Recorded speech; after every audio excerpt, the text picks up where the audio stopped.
Hi, everyone. Welcome to the a16z podcast. I'm Sonal. I'm here today with our general partner and fintech expert, Alex Rampell. And our guest is Patrick Collison, who is the CEO and co-founder of Stripe, which is a payments platform built to enable developers and other people creating apps or websites to programmatically move money around. They are part of a larger wave of companies in the so-called API economy, where application programming interfaces become the primary sort of storefront for business. In this episode, however, we riff, hallway style, in a conversation recorded a while ago on everything from why marketplace businesses matter to what happens when non-software businesses and our economy are increasingly run on, quote, technologically enabled rails, to leading and lagging indicators of the end of cash, to liquidity, geopolitics, and trust, and more. Welcome, guys. Thank you. Thanks for having me. I increasingly think about Stripe as being the operating system for commerce. What do you think about the future? I mean, that's a little bit too broad. Starting with the easy questions. Starting with the easy questions, but how do you think about where do you go now? If you have 99% of all startups using you, what do you do next? The way we think about it is that as sort of a corollary of software eating the world, is that the economy is sort of increasingly coming to run on technologically enabled rails. And it's not necessarily the case that all kinds of commerce or every part of the economy is going to become orchestrated by specifically a technology company, but it is going to be sort of significantly technology enabled. There's almost certainly some part of the supply chain or the process or the product or the service that's going to be substantially changed by software. Why does the money part matter so much? Why is pizza business being built on technological, programmable money rails so important? Right. Wouldn't you just hand cash over when they deliver? Good question. So I think broadly speaking, the first generation of internet companies were largely able to rely on advertising as their business model, right? It was sort of a very basic kind of monetization of the attention. And so that's what you see in Yahoo and Google and Facebook and so forth. And I think in some sense, we thought that advertising was the default business model for technology companies, but actually it's just kind of an aberration in the long scheme of things, because the default business model of the economy is you pay for things. It's the whole premise of advertising. Right. Is that like ultimately, if nobody was paying for the thing, then there would be no advertising. I mean, everything is kind of upstream from that end payment. Absolutely. And to be clear, I think advertising will remain not only a large, but even a sort of an increasingly large industry. But in the scheme of things, it'll be a small fraction of the economy. You have a credit card and somehow that needs to become money in your bank account. You need some kind of rails to do that. Increasingly, what you're seeing is people do interesting things with the business models, that they don't just need something to turn a credit card number into money in their bank account, but they need sort of ancillary functionality around it, right? And so very obvious and kind of striking and indeed fast growing example are all of these mobile marketplaces where it's not merely about accepting the payment, but it's also about sort of coordinating this network of sellers and figuring out how to get the money to them and handling the identity verification and the tax that goes alongside that, and then figuring out how do you do that in multiple countries. These companies increasingly early go and address global markets, and then you're up and running, paying them, and you need to figure out, well, how do we get them the money faster? We worked with Lyft back a couple of months ago to roll out Express Pay, where rather than just kind of sending money to their drivers via bank transfer, they can send it instantaneously to their drivers kind of directly over debit card rails.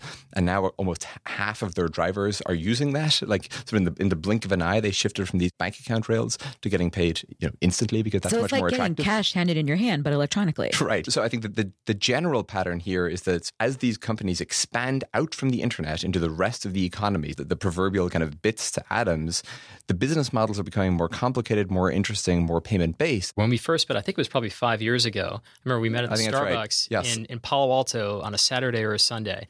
And I asked you, who will your customers be? Because it's going to be really hard to get Walmart to switch their acquire and all of this. And I remember exactly what you said. They do not exist yet. A lot of my customers do not exist yet. It was actually around the same time I wrote a TechCrunch article, and I coined this term O2O, online to offline. Which, by the way, is very popular in China. I've heard. And what's really interesting is when you think about mobile, the idea of paying for something actually electronically without ever really exchanging a physical payment, tender type of any way, shape, or form, that's become very mainstream now. This is really interesting, but just concretely, what does it mean for me as a person trying to pay and transact in these marketplaces? Like, what are some of the things that payments can help me with next? Well, I've always thought there are two main problems with payments. The first is the pajama problem, where you're upstairs in your pajamas It's even worse now because now you have a mobile phone that's with you 24/7, and your payment method is actually downstairs. Oh, this happens to me all the time. This actually really happens to me all the time. Yeah. Well, you know the stat that 94% of people use their phones while they're on the toilet and the other 6% are lying, right? So, so gross. People have their phones with them all the time. The pajama problem is a real one because it actually means that commerce doesn't happen because I don't have my payment instrument or I don't have my payment type stored within an app or within a retailer or something like that. The other problem, I call it the Costco problem, where if you go to Costco at 2 p.m. on a Saturday, the problem is actually, it's not paying. That's like you just dip your card or swipe your card. That's very easy. The problem is unless you have a chip reader and then it takes like 5 extra minutes, but yeah. Well, it's gotten down. It's gotten better. The problem is actually waiting in line to pay. Oh, this is also so That's true. That's the problem. And literally it can take half an hour. And the reason why you abandon is not because you don't have your payment instrument. It's right in your pocket. It's completely different than the pajama problem. The reason why you don't pay is because you don't want to wait in line for half an hour and you have to go somewhere. So you just run out of Costco without paying? Yeah. No, you just abandon ship. I mean, I've actually seen this. You see carts that are fully stacked with items. Why would people leave once they did that? You're right. Which you said, see I'm the just line and you're like, carts. What the hell am I doing? Every time I go to Phil's Coffee, I use order ahead, and you're actually solving the Costco problem for me. There's like a basic question of, should we have to go to stores, and in which cases do we have to go to stores, or in which cases is the thing going to come to me in that? Right. It's almost like a relic of the past limitations. Like we might have new things possible now. Absolutely. And like, what does it mean to transact with Costco? And just how anachronistic is the whole notion of a single store going to look in 50 years? Maybe you go, maybe it already knows what you're going to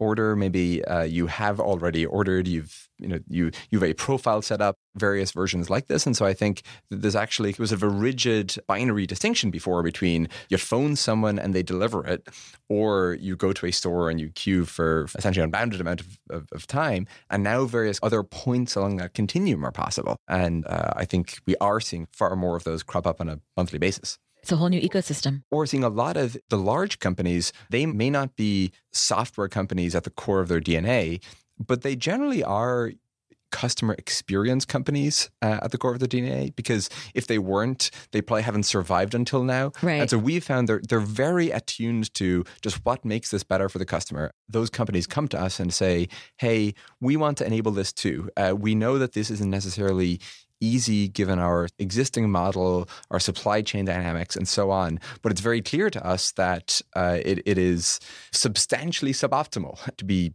queuing in line. Do you have any interesting numbers to share about, and how do they sort of reflect on like what's happening? And I think the big trend is this shift of technology fracking into other industries. Oh, interesting. And fracking in the oil industry sense, like breaking rock, literally. Yes, that's perhaps overly dramatic, but I think it gets at the idea of sort of this expansion out into the places where kind of technology has not traditionally been deployed. I went to get a cup of coffee, right? And you don't think of a cup of coffee as being something intrinsically a technological problem at heart. And yet, because there's a long line at Phil's in Palo Alto, I used the Order Ahead app to go and to order my coffee so I could just walk in, pick it up, and kind of proceed here. We're then seeing in our data is this happen so broadly and in so many sectors and kind of parts of the economy that people really don't traditionally expect. We're all sort of familiar with the most prominent examples in the form of the ride sharing and the burgeoning number of meal delivery companies and so forth. You know, the problem of pest control is being turned into a marketplace problem, or the problem of childcare. All these things that kind of when you zoom out involve a significant coordination problem or sort of information asymmetry where reputation systems can sort of be brought to bear to make the service better.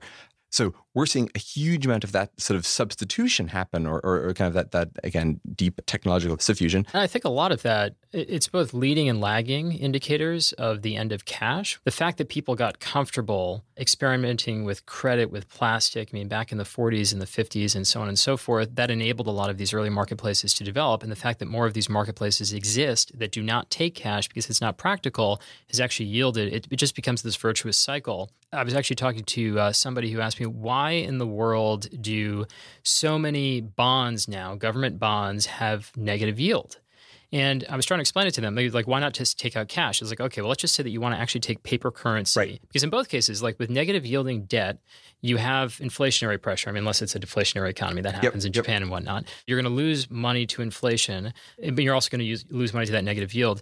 If you get paper currency, well, you have to store it. You have to insure it. You can't just put that in a bank account because then you're a creditor of the bank. Absolutely. So like this is another reason, like a number of countries have actually enabled not just a thought experiment, but like real thinking of if you want to spur the economy, either with helicopter money, or maybe you say, okay, unless you spend the money in your bank account, it will become less money every month. That's a way of spurring the economy. Well, if you have cash and you can put it in a vault and you actually trust the protection of that vault, then that actually interrupts this whole monetary policy that the government want to actually engage in. So, there's a legitimate case that cash, like a lot of people want cash to go away. Like the people that want cash to stay are the drug dealers and the people that are the members of the underground economy. Governments, like they used to control the money supply very, very strictly. They're the only ones that can print the cash in every sense of the word, both like real cash and like, QE2 kind of cash. But then you also have this very interesting paradigm right now of the people that are controlling the commerce supply are not the government. I mean, it's actually people like you. They're more so than a government. Well, I think there's kind of a fascinating natural experiment transpiring here. I think it's going to be very interesting to see what that elasticity looks like as you proceed past how negative can interest rates get, right? And then, of course, macroeconomic significance. But I mean, I think there's sort of multiple different ways in which blockchain technology could be interesting. But obviously, as kind of an outlet such that this transport level substitution from like physical cash to digital money, that does not necessarily lose some of the bearer properties of cash, so that as we see kind of macroeconomic policy change, that the options you have as someone just like holding money don't substantially diminish. Having said that, the thing that I've been thinking a lot about of late, and that I really don't have an answer to, is the nature of interest rates themselves as a driver of investment and as a lever for the economy overall. The basic syllogism of, interest rates and post-World War II economic policy has been that because most innovation and most projects and most wealth creation is substantially capital constrained, that by lowering interest rates, you drive more of it to happen, and more things get built, or railway lines are laid down, or whatever the case is. And that as more of the new wealth that we create comes to be bound by people, or the capital kind of in the human capital sort of in terms of education, or their geographic placement and so on. Like, why aren't we developing ideas or new things twice as fast as we are? I mean, I think it's less that we don't have enough capital. It's more that we don't have the right people, or the right people in the right places and so on. To kind of just circle back to your original point, where it's less about interest rates themselves, I think, being the primary lever here. The thing I was wondering about on the drive over is, are house prices the new interest rates? Because that determines to a large degree where people can be and who can work together and what ideas they can work on and so forth. Or is the combination of house prices and immigration policy? Yeah, there's a lot tied up in here about the, money as a proxy for movement. But I want to go back to an idea that both of you kind of alluded to about how we now have this ability to essentially turn things into marketplaces in ways that they weren't before. Yes. And Alex, you talked about how these things are now happening outside of centralized government control. I'm still not clear on why that really matters. I think it would be a very, very bad idea in the United States of America to grow no food in the United States. Right. Even if, just efficient markets and lower cost of labor elsewhere, but you have this kind of stochastic negative externality. If suddenly we can no longer trade, I mean, free trade is great until it doesn't exist, or until you have conflicts that emerge, which potentially do. This is geopolitical risk. If you have all of your food grown elsewhere, that could be a very bad idea. And likewise, centralized routing in another country, even if the country is actually temporarily friendly. And these kinds of things, they just weren't relevant before, because you didn't have this idea of centralized routing taking place in one country versus another country. And it's not just payments, it's everything. I mean, you see this with Crimea, where Putin annexes Crimea. Part of the sanctions that the United States government passed to kind of penalize Putin is to say that transactions can no longer happen in Crimea that are centrally routed in San Francisco or New York. And that could have never happened 20 years ago. Because, again, it's not the money supply. It's not M1, M2, M3. It's the commerce supply. When somebody mentions stochastic negative externalities, that we've gotten to the good part of the podcast. But we're not using it as a headline. I don't care what you guys say. That is not happening on my watch. I do think this is a big issue in well, in human systems in general, right? And that the centralization sort of afforded by technology and the kind of standardization and the interdependence and the connectivity. I mean, there were no rolling blackouts in the Northeast back before the invention of the electric grid. There was never like a coupled, coordinated failure. All the lights did not go out in every town in the Northeast. There was no place for things to cascade to when they failed before. Right. They would just be contained at the first level. Yes. And so I think the negatively skewed risks do just start to become more concerning. There's obvious kind of economies of scale and benefits of connecting all these systems together and it's sort of building things that span the globe. Complex systems have surprising emergent behavior. Exactly. And you can't read the cause and effect any longer. You can't even figure out the etiology of where something happened. And precisely that. Yeah. A good example of that is we have the quote unquote kind of system of the global economy, and then some surprising kind of action happens in it, like Russia invades Crimea, which is really not something that had been anticipated. It's not like an obvious consequence of the system. Right. You've kind of the particular coupling of domestic policy and foreign policy and monetary policy and so on. I mean, the EU is a good example of this, of how with the euro giving up some of your control over fiscal and more monetary policy, like it also affects your domestic policy. But I think it's actually more a property of just like our general global connectivity than it is kind of something unique to the economy itself. But it's totally something that keeps me awake at night. Well, and not literally, I guess. But you think about it before you go to sleep. Yeah. In that, I think there's a good chance that some of the things that we see happen over the course of our lives will, in some sense, be problems of this general class of just surprising outcomes from our increasingly complex systems. Ben Horowitz made a comment a couple of days ago, like there's no like local search engine just for the Wyoming market. I mean, like there's no concept of building a local technology company. No, because it doesn't make any sense. And as the world is flat in terms of distribution of technology, you have these little cliques that have self-interest that might emerge. I think the EU it creates robustness. It also sometimes is regulatory capture.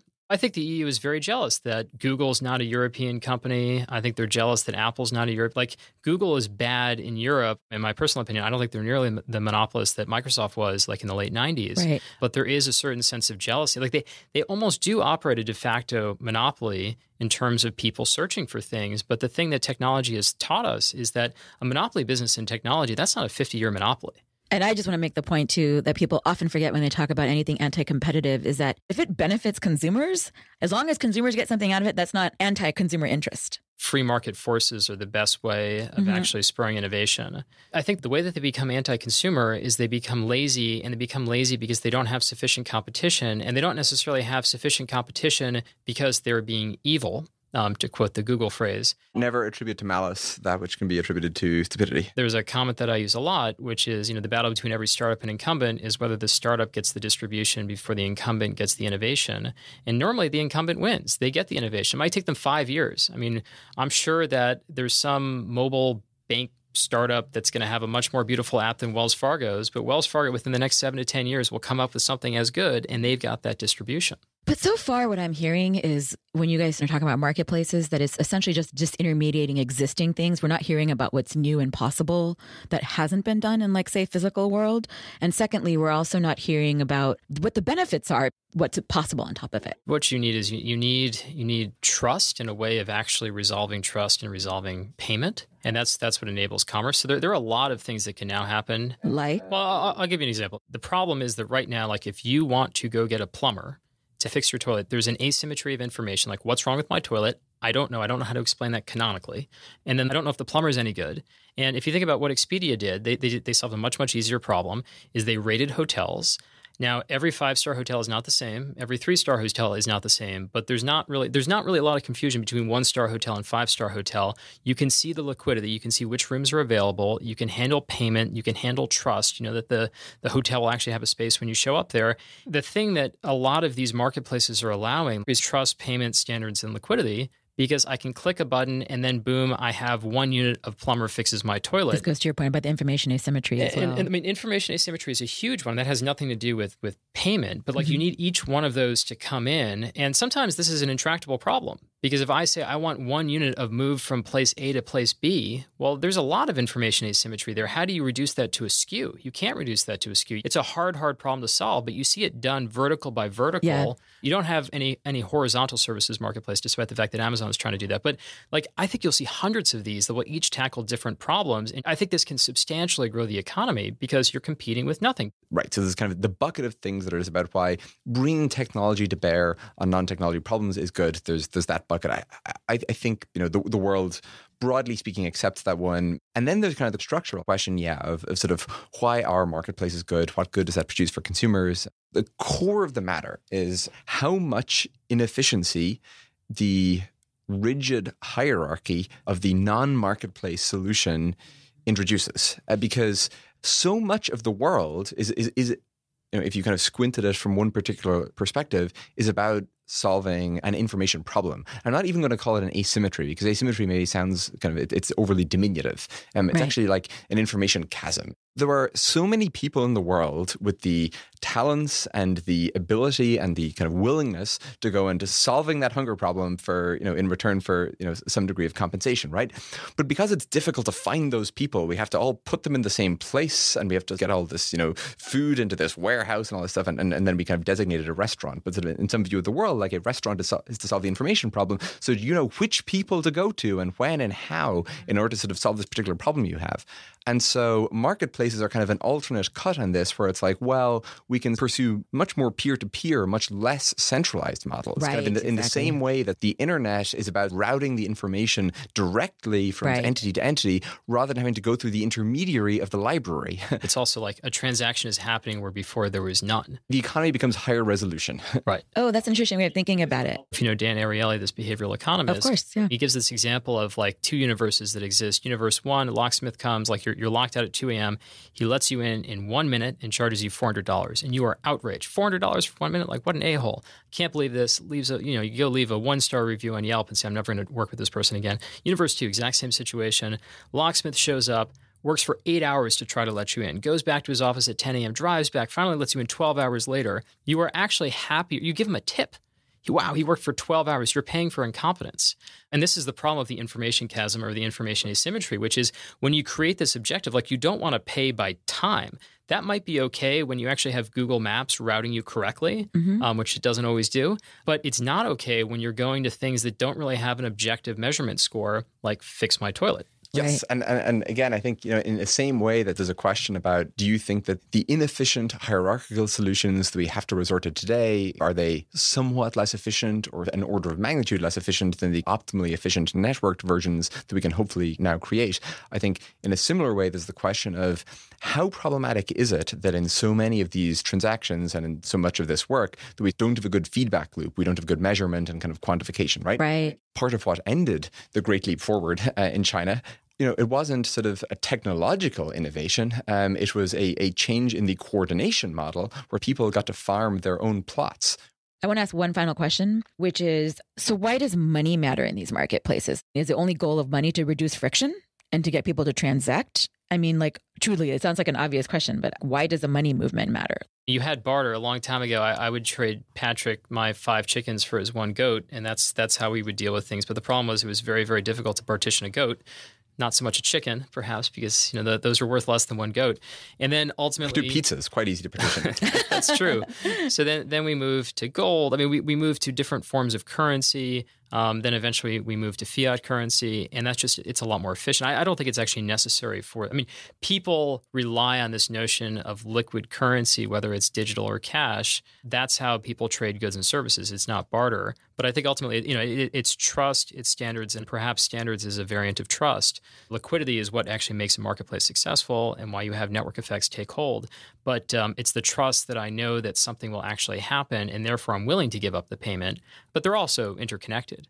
I mean, knowing that I will get paid quickly and promptly, it boggles my mind that eBay started as eBay without the PayPal part built in. Oh, I know. That's crazy. They had their own bill payment thing that they developed later, which didn't really work, and that's why they bought PayPal. But it was all COD. I mean, I bought something on AuctionWeb, I think it was in 1996, And a lot of times you'd really rely on the kindness of strangers to pay you. Or like they would send you the money first and then you would ship the item. And that just wasn't really sustainable. It just shows like how trust and payment are interwoven. Oh, that's interesting. So payment is almost a proxy for trust. Yeah, because I mean, how much did eBay grow when, I mean, there are many reasons why they grew. The fact that people actually use the internet. More people use the internet in 2000 versus 1996. That's a good one. But the fact that payments actually became easier, payments and trust are commingled. Why does money matter? Yeah, and beyond the existential question of it, like in the marketplace sense. Right. Economists literally debate this question and have been doing so for decades. And so I don't presume to be able to, shine particularly novel light on it. I think that as a ledger and a scorekeeping mechanism for value created, that again, to come back to our notion of incentive structures and information flow that helps us keep track of value creation. It's not just a useful, but kind of a necessary tool. And whatever, we could spiral off into the philosophical depths here very easily, but I think there is something important where two sorts of economic systems we could have. We could have sort of a fundamentally distributive or redistributive or apportioning-oriented system, right? Or we could have one more like money where it's inherently limitless, right? Just it is numbers. And I think that's in some way more optimistic in the sense that there's no cap on how much can be created or accrued. There's a book that I take every opportunity I can find to recommend, The Beginning of Infinity by David Deutsch. I haven't read that. I think it's really great. Part of the book is elucidating different kinds of incipient infinities. Are we asymptoting to some limit, or are we on the early part of the curve towards something more substantially unbounded? And so anyway, at least on the question of if you look back 1,000 years, many things exist and happen and are available to us and are possible that were not previously. And I think we're still on the earlier side of that curve. And so anyway, as a score-keeping mechanism for our progress along that trajectory, I think money works pretty well. There's two visions of the future of the internet. There's one where we've mostly invented the things kind of thus far, and the story of the next 20 years is going to be that of the existing giants becoming bigger. And there's kind of an alternate perspective on it where it's kind of like the Jeff Bezos quote that it's still day one, and the vast majority of the businesses that are going to be huge in 20 or 30 years are yet to be started. Right. In Carlotta Perez terms, it's like the deployment phase. We weren't around for a lot of the first chapter of the rise of the internet. But even in our lifetime, it really has been very noticeable just how much the rest of corporate America has woken up to the fact that software-enabled experiences are going to eat the world. And non-software companies now really do get this. That's great to hear. Well, you guys, thank you for joining the A16Z podcast. Thank you very much. Thank you.